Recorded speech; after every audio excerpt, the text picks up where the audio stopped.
पापी या पुण्यात। एक जंगल में एक बुढ़िया माँ और उसकी पोती रहती थी। बूढ़ी माँ काफी परोपकारी स्वभाव की थी। उस जंगल में भटके हुए लोगों की मदद करना, उनको राह दिखाना, इन सब कामों में बूढ़ी माँ को बड़ा आनंद आता था। बूढ़ी माँ ने अपना पूरा जीवन अच्छे कर्म किए थे, यानी कि हम उस बूढ़ी माँ को एक पुण्यात्मा कह सकते हैं। दोस्तों, जहाँ अच्छाई है वहाँ बुराई भी होती है। इसी जंगल में 4 लुटेरे लूटमार करने के लिए भी आते थे। इस जंगल से गुजरने वाले लोगों को मारना और उनके सारे पैसे या गहने लूट लेना, यही उनका काम था। ये लुटेरे इतने निर्दयी थे कि किसी को भी मारने से पहले एक बार भी नहीं सोचते थे। एक दिन वो रोज की तरह लूट मार कर रहे थे। लूट मार करते करते शाम हो गई। बिजली की चमकने और बादलों की कड़वाहट के साथ जोरों से बारिश होने लगी। वे चारों लुटेरे जंगल में सहारे के लिए इधर उधर भागने लगी।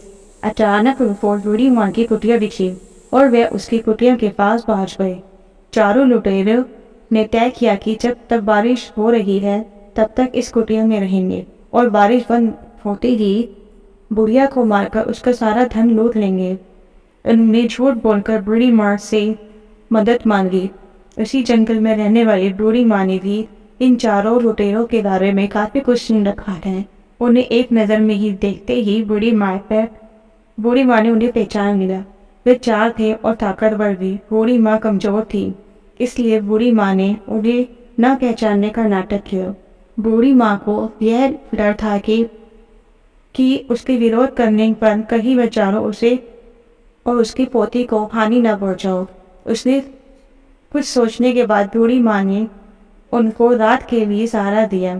फिर बूढ़ी माँ ने सबके लिए खाना बनाया। सभी जब खाना खाने के लिए बैठे तब खाते खाते बूढ़ी माँ ने पाप और पुण्य का विषय छेड़ा। हर एक जन अपने हिसाब से इस विषय में अपनी राय दे रहा था। बूढ़ी माँ का कहना था कि हमारे पुण्य हमें जीवन में आखिरी दम तक काम आते हैं और हमारा सुरक्षा कवच बनकर रहते हैं। बूढ़ी माँ की ऐसी बातें सुनकर सभी चारों लुटेरे ठाके लगाकर हंसने लगे।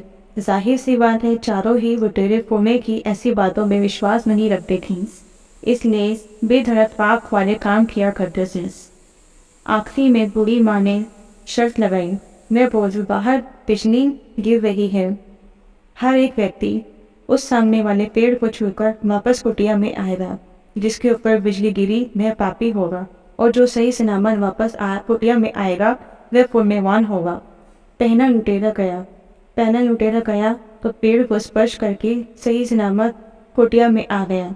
जैसे ही दूसरा गया, तीसरा गया और चौथा गया, सभी सही सलामत कुटिया में वापस आ गए। अब बारी थी बूढ़ी माँ की और उसके पोते की।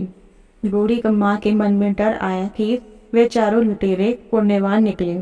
इसका मतलब हम जरूर पापी हैं, लेकिन बिजली हमारे ऊपर ही गिरेगी।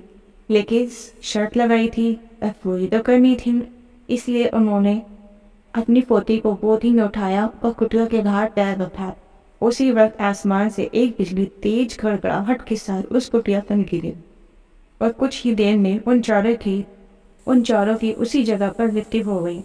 इस कहानी से हम ये समझ सकते हैं कि एक पुण्यवान व्यक्ति के सहारे से वो 4 पापी सलामत थे, पर जैसे ही वे उससे दूर हुई तो उनका सुरक्षा कवच जैसे चला गया। कहानी का सारांश दोस्तों, इसलिए हमें हमेशा अच्छे और भलाई के काम करते रहना चाहिए और जितना हो सके अच्छे और अच्छाई के काम करने वाले लोगों के साथ रहना चाहिए, यानी सत्संग करना चाहिए।